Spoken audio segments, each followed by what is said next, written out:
37 कृषि और मांग संख्या 39 पशुपालन पर चर्चा हो रही है। अध्यक्ष महोदय, जब कभी भी नई विधानसभा का गठन होता है, हम सभी चुने हुए सदस्यों का एक परिचय पुस्तिका विधानसभा सचिवालय प्रकाशित करता है। हम इस वक्त में 196 मान्य सदस्य हैं। उस परिचय पुस्तिका में एक कॉलम है व्यवसाय क्या है। 141 मान्य सदस्यों ने अपने व्यवसाय के आगे कृषि लिखा है। मंत्री महोदय, आपने भी अपने जीवन परिचय में कृषि व्यवसाय लिखा है।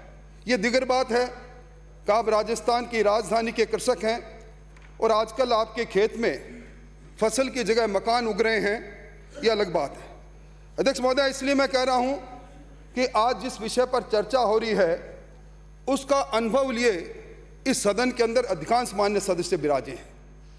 आज अगर हम देखें 1952 के अंदर 53 के अंदर जो प्रदेश की कुल जीएसडीपी थी, जो खुशहाली का प्रतीक है प्रदेश का, उसमें कृषि का योगदान 54.6% था।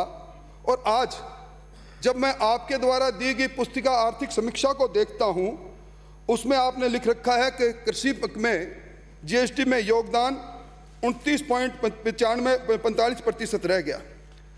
अध्यक्ष महोदय, कृषि ये हमारी लोक संस्कृति है। हमारे जीवन जीने की पद्धति के अंदर हम रोज कृषि का प्रभाव देखते रहते हैं। अभी पिछले दिनों मकर संक्रांति और बैसाखी गई, किसान की फसल पकी, एक उल्लास का वातावरण बना। और इसी प्रकार हमारे सारे तीज त्योहार, चाहे वो फसल की बुआई के वक्त में हो, चाहे फसल की कटाई के वक्त में हो, हमारी लोक संस्कृति, हमारी सामाजिक संस्कृति इस कृषि पर जिंदा है। और इसका कारण भी है अध्यक्ष महोदय। अध्यक्ष महोदय, ये जो किसान धरती का सीना चीर कर अन्न पैदा करता है, इसको हम अन्नदाता तो कहते हैं, परंतु इसमें जीवटता भी है। अभी कोरोना की वैश्विक महामारी की गिरफ्त के अंदर प्रदेश आया। आपके द्वारा दी हुई पुस्तिका ये कहती है कि प्रदेश की जीएसडीपी उसमें औसतन पिछले वर्ष 2019-20 से 6.02% की गिरावट आई। प्रदेश के प्रति व्यक्ति आय के अंदर भी 7.77% की गिरावट आई। पर देखिए इस किसान का कमाल, इसी राजस्थान के किसान का कमाल, चाहे उसे किसी प्रकार को आप बरगलाने की कोशिश करो, आज उसने प्रदेश की जीएसटी के अंदर घनात्मक रूप से 3.53 की कृषि वृद्धि दर दर्ज की है।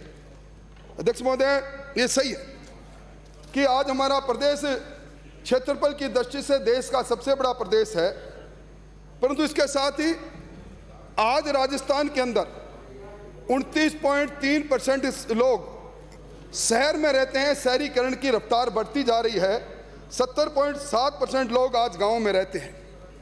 और अध्यक्ष महोदय, अभी जो आपकी पुस्तिका है आर्थिक समीक्षा 2020-21 पृष्ठ 43, इसके अंदर इकोनॉमिक इंडिकेटर दे रखे हैं। मैं उन इकोनॉमिक इंडिकेटर को देख रहा था, उसमें मंत्री महोदय राजस्थान में किसान की औसत जोत का आकार दे रखा है। आपकी पुस्तिका ने दे रखा है औसत जोत का आकार है 2.73 हेक्टर, 2.73 हेक्टर। यानी आज राजस्थान का आम किसान सीमांत और लघु सीमांत की श्रेणी में खड़ा है। और इसीलिए वो बात जो हमारे पूर्वज वर्षों से कहा करते थे, उत्तम खेती मध्यम बान नीच चाकरी कुकर निदान, ये बिल्कुल उल्टी होगी सभापति महोदय। और मैं निवेदन करूं कि आज जो औसत जोत मैंने बताई, उसके अंदर भी जो हमारे 72% शुष्क और शुष्क इलाके हैं, बारहमासी नदी के नाम पर हमारे पास अगर कमांड एरिया है तो आईजीएनपी का है, चंबल का है, थोड़ा सा नर्मदा का है। और अध्यक्ष महोदय, सबसे बड़ी बात जो मैं कहना चाहता हूं कि जब 2052-53 के अंदर हमारी आज़ादी जब प्रारंभिक अवस्था में थी, तो हमारे शहरों में रहने वाली जनसंख्या थी 17%, और आज वो जनसंख्या बढ़कर होगी 29.3%।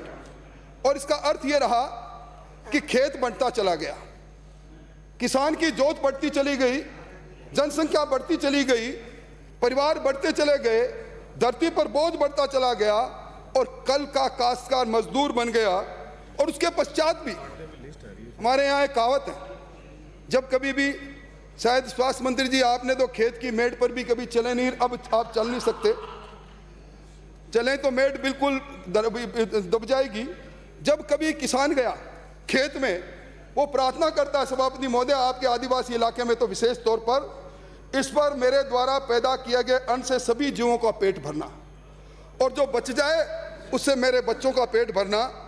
कभी अतिवृष्टि, कभी अल्पवृष्टि, कभी आंधी, कभी तूफान, कभी टिड्डी, कभी किसी कीड़े की बीमारी, और इसके नाम पर ये किसान बर्बाद होता चला गया। और ये भी शाश्वत सत्य है, इस किसान के कंधे पर जब कभी भी राजनीतिक बंदूक हमें लगानी हुई, हमने कभी जाति के नाम पर किसान को बांटा, हमने कभी कर्ज माफी के नाम पर किसान को लोक लुभावनी बात कही, हमने किसी कानून को काला बताकर किसान को भ्रमित करने की कोशिश की। मैं समझता हूं दुनिया के अंदर पहला व्यक्ति किसान है जो अपनी उत्पाद का विक्रय मूल्य खुद तय नहीं कर सकता। मैं धन्यवाद देना चाहूंगा।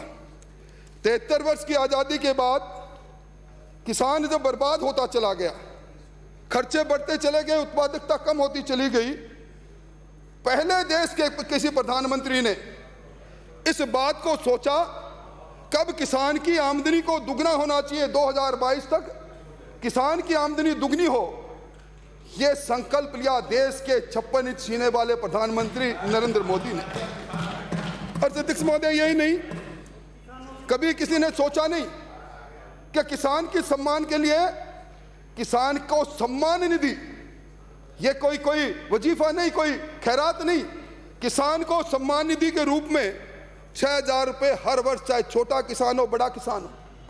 अब केकड़ी से आने वाले माननीय स्वास्थ्य मंत्री जी कई बार हमारे प्रधानमंत्री जी के लिए कई तरह की टीका टिप्पणी करते हैं।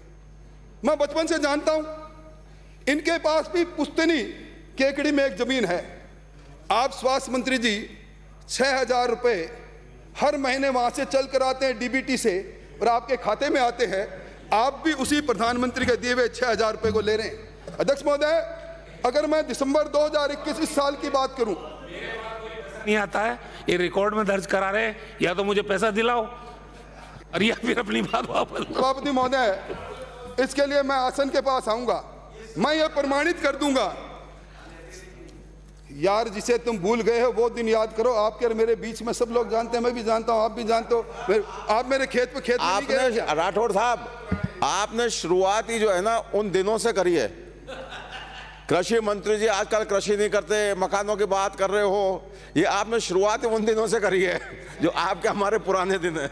अध्यक्ष सभापति महोदय, मैं कह रहा था, इसी वर्ष में दिसंबर तक इस देश के 10 करोड़ 59 लाख किसानों के खाते में सीधा डीबीटी से 95,979 करोड़ गए हैं। मुख्य सचेतक महोदय, यूपीए के अंदर 72,000 करोड़ के कर्जे को लेकर कई बार आप छाती भी थपथपाते हो और मेज भी थपथपाते हो, ये हर साल का आंकड़ा है। और यही नहीं अध्यक्ष सभापति महोदय, आज किसान बर्बाद होता है, मौसम की तब्दीली के साथ किसान बर्बाद होता है।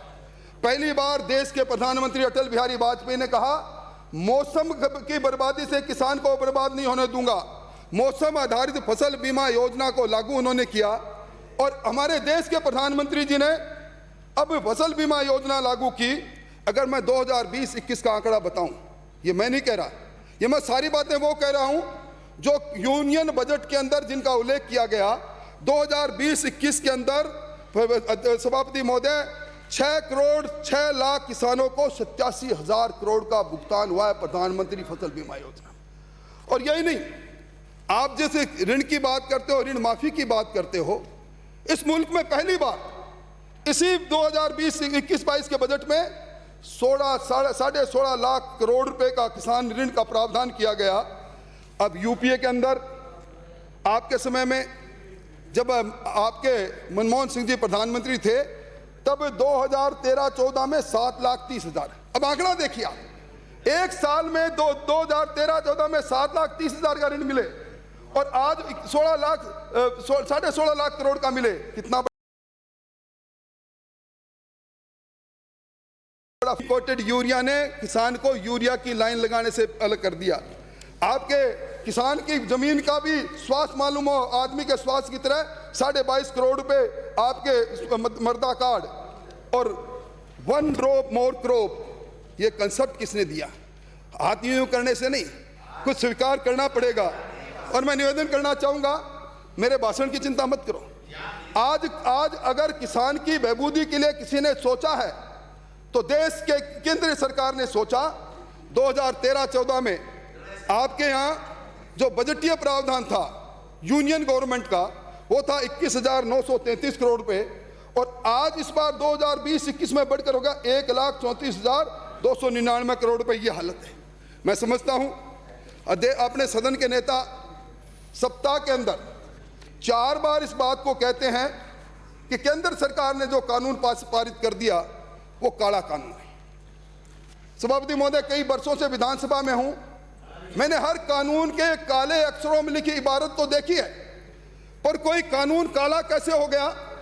विधानसभा में मामला आया, या हमारे मित्र शिक्षा मंत्री जी बैठे हैं, कल ही भाषण दे के आए हैं, जान दे देंगे, कानून लागू नहीं होने देंगे।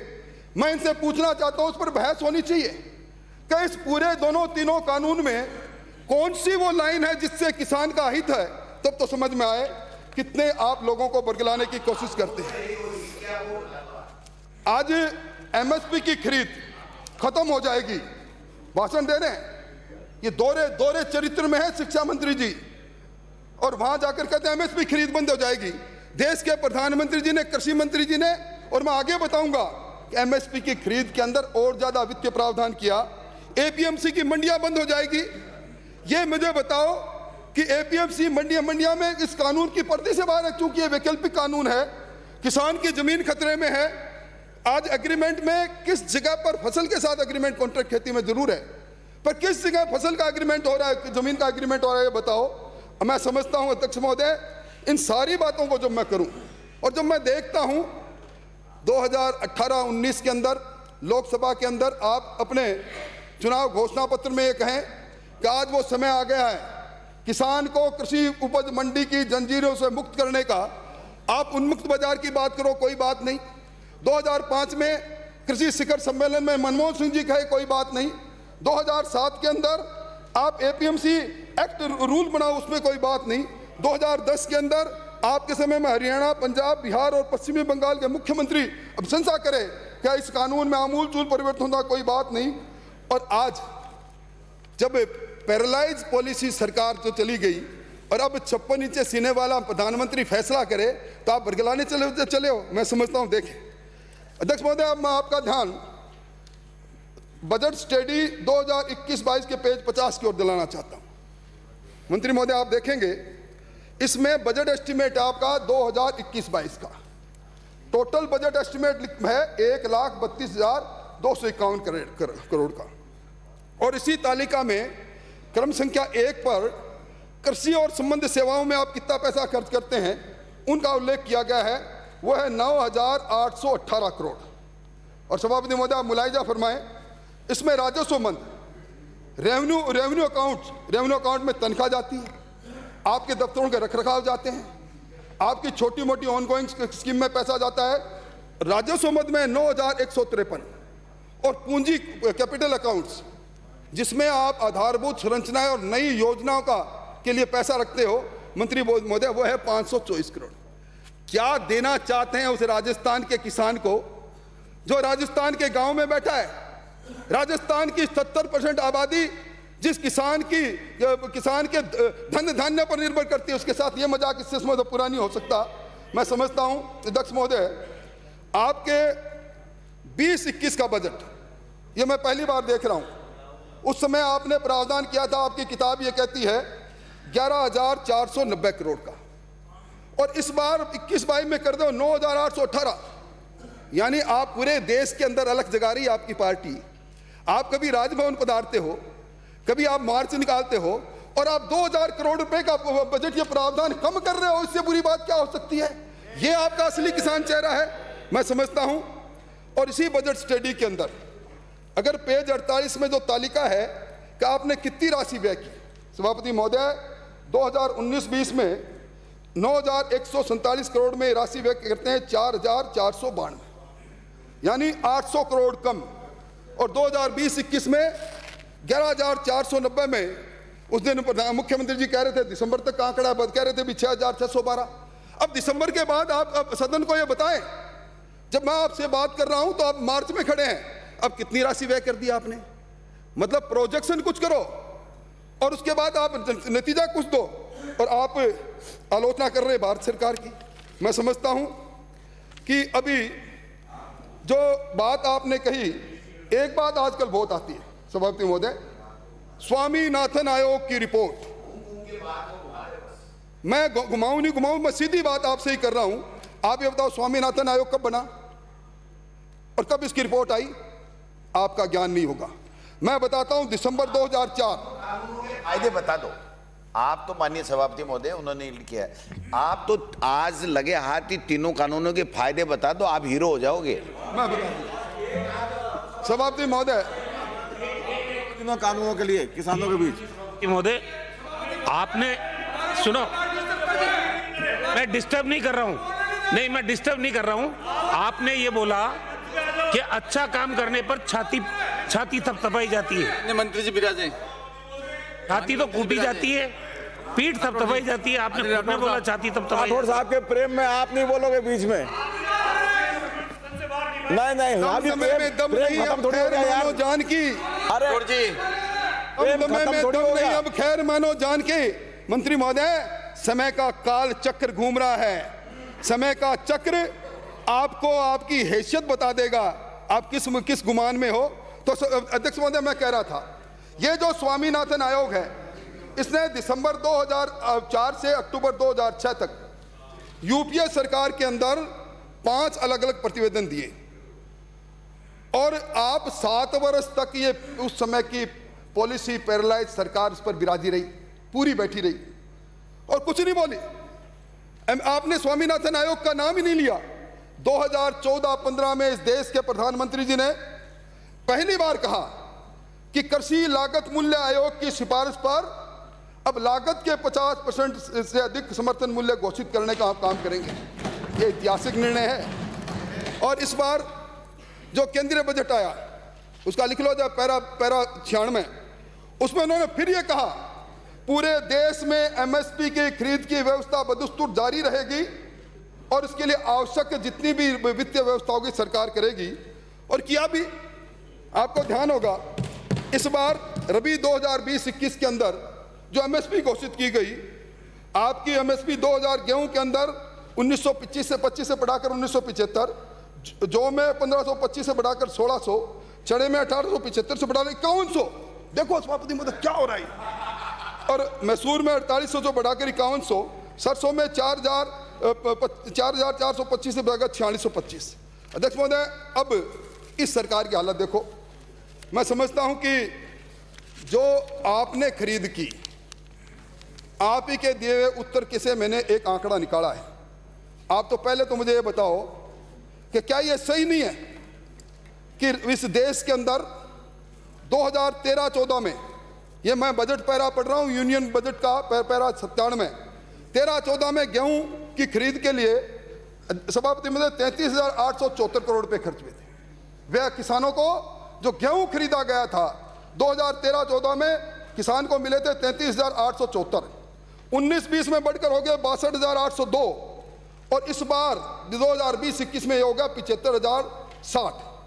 इसी तरह धान के अंदर 2013-14 में जब आप थे तो 63,928 करोड़ रुपए किसान को धान खरीदा, 19-20 में होगा 1,41,930 करोड़ रुपए, और 2020-21 अब आंकड़ा देखो सभापति महोदय, आप जैसा विद्वान और जानकार आदमी आसन पर बैठा मेरा सौभाग्य है।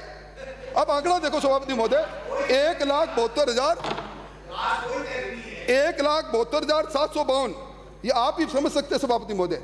और इसी तरह दालों की बात करूं, 2013-14 में 2,336 करोड़ पूरे देश के अंदर दाल खरीद रहे हो एमएसपी पर 2,236 करोड़ की, और 2020-21 में है 10,530 करोड़ सभापति महोदय।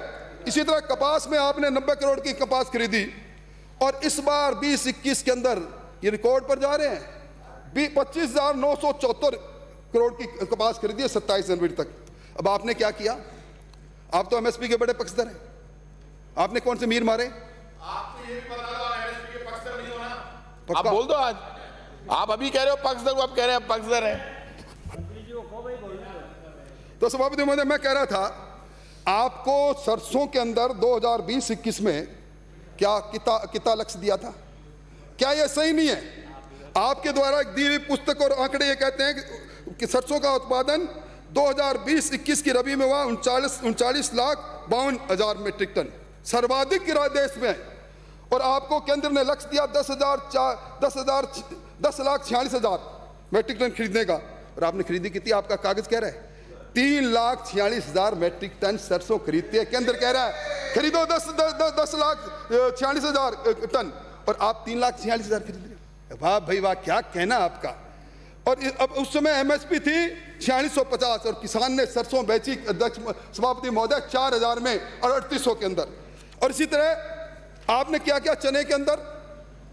हमें सेकंड लार्जेस्ट स्टेट है राजस्थान में 26,85,000 मीट्रिक टन चना पैदा हुआ। कि मेरे पास मेरे आंकड़े नहीं है भाई, ये आपकी किताब के आंकड़े हैं। और उसके अंदर लक्ष्य दिया केंद्र ने कि आप 6,15,000 टन मीट्रिक टन चना खरीदो, और आप 3,20,000 खरीद रहे हो, 50% कम। क्यों गुमराह करना चाहते हो?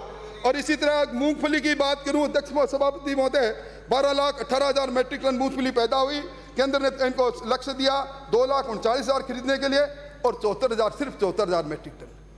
किस प्रकार की व्यवस्थाएं आप करते हो? हाथी के दांत दिखाने के कुछ और खाने के कुछ। और ये तो उस समय मैं सारा पढ़ूंगा तो मेरे को समय मेरा जाया होगा। आपको किसने कहा था जी क्या जन घोषणा पत्र में? आप तो नहीं थे, पर आपके पड़ोसी उस जन घोषणा पत्र को के रचयिता थे। आपने प्रश्न 3 पैरा 6 में लिखा था किसान को फसल का उचित मूल्य दिलाने की पुख्ता व्यवस्था का वादा किया। वाह, क्या पुख्ता व्यवस्था है। आप क्या समझते हो राजस्थान का वो किसान नहीं रहा जो पहले साक्षर नहीं था? अब राजस्थान में साक्षरता 76% है। राजस्थान के किसान भी पढ़ना जानता है, और जब जवाब आपसे पूछेगा जवाब नहीं बनेगा। और आपसे मैं निवेदन करूं कि आज हालत क्या है देश में? अध्यक्ष महोदय, 1970 में देश के अंदर किसान के पास 8.82 हेक्टेयर औसत जमीन थी, जो 2020-21 में घटकर अब हो गई आपके पास 1.2 हेक्टेयर। और कारण क्या रहा? वो जिस बढ़ती जनसंख्या बढ़ती चली गई, शहरीकरण शहर बढ़ते चले गए, औद्योगिकरण की होड़ में गांव को खाना जमीन उसमें लगने लगी। और मैं निवेदन करूं अध्यक्ष महोदय, अभी जो एनएसएस का सर्वे हुआ है देश के किसान की मासिक आमदनी, नेशनल सैंपल सर्वे ये कह रहा है कि मासिक आमदनी 6,400 रुपये है। और मैं निवेदन करना चाहूंगा अध्यक्ष महोदय, अभी एक पीआरएस लेजिस्लेटिव रिसर्च रिपोर्ट है। ये पीआरएस लेजिस्लेटिव रिसर्च रिपोर्ट पहले हमेशा बजट पर इस पर करते हैं। इनका मैं आंकड़ा देख रहा था। इन्होंने कहा कि राजस्थान कृषि और संबंधित सेवाओं के अंदर व्यय करने वालों में नीचे से छह उन राज्यों में शामिल है जहां सबसे कम पूरे देश में इस कृषि और इसके लिए बजट का प्रावधान किया। 2019-20 और 20-21 ये सर्वे रिपोर्ट कह रही है 4 कुल बजट का 4.5% आपने कृषि और संबंधित सेवाओं में को आवंटित किया। यह है आपका असली चेहरा, कहना कुछ और करना कुछ। मैं समझता हूं अध्यक्ष महोदय, आज सुबह चर्चा चली थी, प्रतिपक्ष के नेता ने एक सटीक सवाल लगाया बाजरे के बारे में। और अध्यक्ष महोदय, अभी जोधपुर कृषि विश्वविद्यालय ने एक शोध किया, और उस शोध में उन्होंने कहा कि गेहूं, दाल और चावल में जो पौष्टिकता है उससे ज्यादा पौष्टिकता मोटे अनाज में है, जिसमें बाजरा शामिल है। इसमें इम्यूनिटी बढ़ती है खाने से, डायबिटिक में ये रामबाण है, कैंसर हो, कार्डिक प्रॉब्लम हो। और इसीलिए सभापति महोदय, एक और बड़ी बात जो आपने कही मैं उसको दोहराना चाहता हूं। इस बार संयुक्त राष्ट्र संघ ने हमारे भारत सरकार के प्रस्ताव पर इस बार इंटरनेशनल ईयर ऑफ मिलेट्स, मतलब पूरे संसार के अंदर इंटरनेशनल ईयर ऑफ मिलेट्स घोषित किया है। अब आपने आज इस प्रकार का उत्तर दिया। रेवदर से आने वाले मान्य सदस्य का सवाल था, तब भी आपने कहा, हाँ एक बात आपने सही मानी कि 2019 में 50,52,000 टन 50,52,000 टन बाजरा पैदा हुआ, और 2020 में 58,28,000 टन। और ये भी सही आपने माना 44% बाजरा पूरे देश का हम पैदा करते हैं। ये भी सही है कि 66% पूरे हमारे जोत के अंदर बाजरा की बुआई होती है। और ये भी सही है, आप आज मंत्री महोदय बात को गोल कर रहे थे, पहली बार केंद्र सरकार ने खरीफ 2020-21 के अंदर बाजरे को एमएसपी पर खरीदने के लिए अधिसूचित किया। पहली बार बाजरे की 2150 रुपए एमएसपी तय की गई। और आपने जो एफिडेविट दिया, मैं समझता हूं किसान वेलफेयर सोसाइटी बनाम राजस्थान सरकार रिट हुई। किसानों ने कहा हमारा बाजरा खरीदो, आपने बाजरा खरीदने में असमर्थता जाहिर की। आज भी जिसकी पुष्टि की और कहा बाजरे की सेल्फ लाइफ तुलनात्मक कम है, सार्वजनिक वितरण प्रणाली में बाजरे के उपयोग की स्वीकृति नहीं है, उद्योग में बाजरे की मांग नहीं है। 80% राजस्थान में गांव में बाजरा खाया जाता है। मैं समझता हूं कि जब हरियाणा बाजरा खरीद सकता है, जब मध्य प्रदेश बाजरा खरीद सकता है, हमारे किसान ने 1350, मैं जहां से आता हूं सभापति महोदय, वहां बाजरा उत्पादित होता है, हमारे किसान ने 1350-1400 रुपए क्विंटल में हमारे किसान ने बाजरा बेचा। सभापति महोदय, अब मैं मंत्री महोदय, आपने बजट घोषणाएं क्या क्या करवाई। आपने 10 जुलाई 19 को बजट पैरा 17 में कहा कि किसान के उत्पाद को यथोचित मूल्य दिलाने के लिए 1000 करोड़ का किसान कल्याण कोष स्थापित करने की घोषणा करता हूं, K3। बहुत जोर से मेजा थपथपाई आपने। और अब 2 वर्ष गुजर गए, इस बजट पर बहस चल रही है। इसमें पैरा 70 में आपने क्या करवा दिया 3 साल बाद में कि किसान कल्याण कोष से 3 वर्ष के लिए अनुदान आधारित मुख्यमंत्री कृषक साथी योजना। मतलब आपने किसान को उसकी उपज का उत्पाद का उचित मूल्य तो दिलवा ही दिया, एक काम तो आपने पूरा कर ही लिया। मेरा आरोप है 1 रुपया आपने किसान कल्याण कोष से, अगर किसान को एमएसपी से कम पर जहाँ उसकी फसल बिक्री थी उसमें 1 रुपये का सहायता की, तो बताओ आप क्यों मजाक करते हो। मतलब आप किसान कल्याण कोष बनाया आपने, ओरिएंटल बैंक से आपने बॉन्ड लिए, आज उस किसान कल्याण कोष के अंदर कुल मिला के 200 करोड़ रुपए भी हैं, और आप इतनी लंबी चौड़ी डींग हाँक रहे हो कृषक मुख्यमंत्री कृषक साथी योजना। मैं समझता हूं किसान गुमराह होगा नहीं।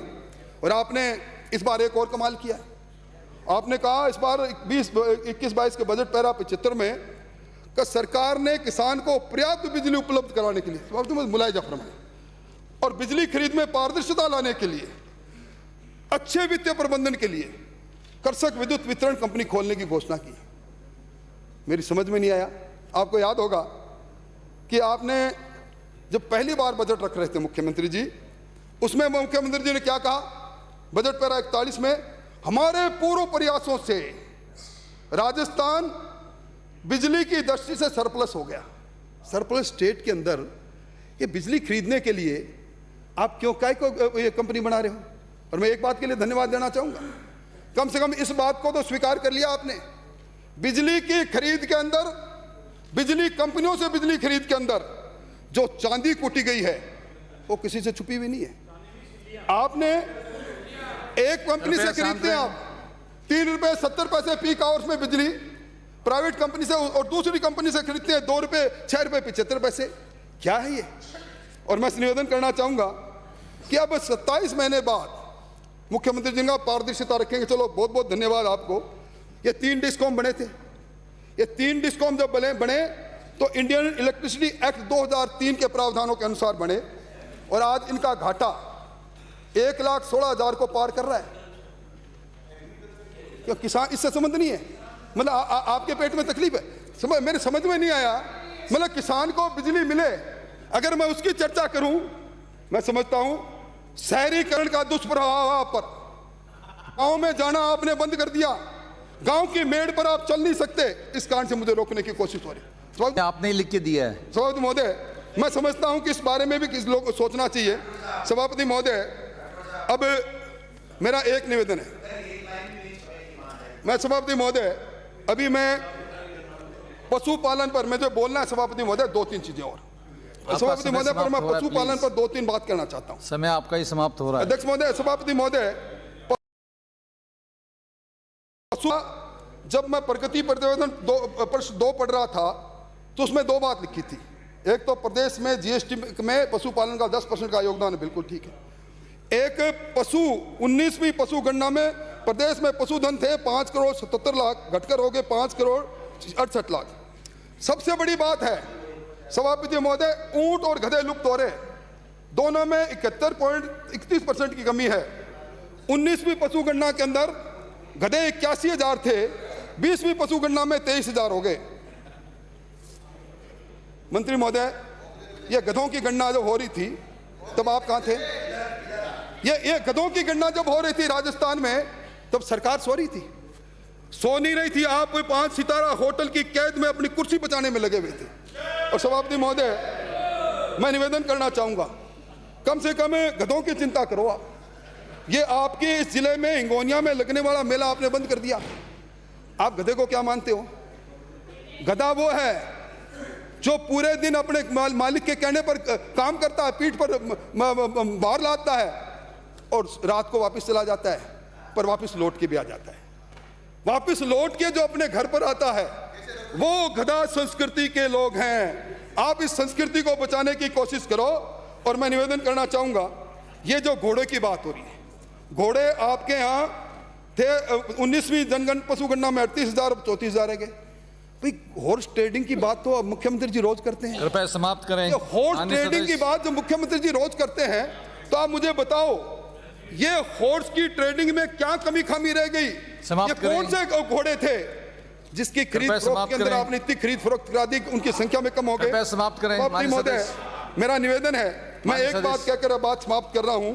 ये जो आपने भामाशाह पशुधन बीमा योजना ये चलती थी ना, पूर्ववर्ती सरकार ने चालू की, आपने इसको बंद किया 2019-20 में। और आपने क्या कहा? भारत सरकार से नेशनल लाइव स्टॉक मिशन के अंतर्गत राशि प्राप्त न होने के कारण से पशु बीमा नहीं हुआ। और फिर अगले बार 2021 में आपने उत्तर दिया कि भारत सरकार द्वारा अनुमोदित अधिकतम प्रीमियम दर कम होने से कारण से बीमा कंपनियों में राजस्थान पशु धन विकास बोर्ड द्वारा जारी निविदाओं में भाग नहीं लिया, बीमा नहीं हुआ। तो आपको किसने कहा था?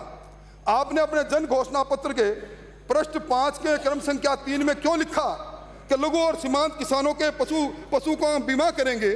आप कहते हो पशुओं का मुफ्त में बीमा करेंगे और आप बीजेपी की सरकार की भामाशाह पशुधन बीमा योजना बंद करते हो। इससे बड़ा गुनाह कुछ हो नहीं सकता। समाप्त करें माननीय सदस्य, समाप्त करें प्लीज, समाप्त करें। अभी मेरा टाइम देखना, ये लोग कागज बिराजे। राजस्थान में आप घोड़े खरीदने में विफल क्यों हो गए? माननीय सदस्य बिराजे। सब जगह सक्सेस बिराजे। आप माननीय सदस्य बिराजे, प्लीज बिराजे। घोड़ा खरीद के बारे में सभापति महोदय यही है, बिराजे। घोड़ा खरीद के बारे में बिराजे। आज बिराजे माननीय सदस्य, आप बिराजे। आपके नेता को ही नहीं बोलने देंगे क्या आप? पर्सन यही है सभापति महोदय। बिराजे प्लीज। राजस्थान में घोड़ा खरीदने में भूमिका किसकी क्या रही, इसी पर तो है। मुख्यमंत्री जी ने घोड़ा खरीदने में भूमिका में क्या निर्वहन किया, कितने घोड़े खरीदे? और ज्यादा बंद थे। तो मंत्रिमंडल का विस्तार होगा, ये विस्फोट होगा और घोड़े अपने में चले जाएंगे। सभापति महोदय, मैं निवेदन करना चाहता हूँ, मुझे और भी बहुत सी बातें करनी थी, पर सभापति महोदय आप समय नहीं दे रहे, इसलिए मैं इतनी बात कह के अपना बात समाप्त करता हूँ।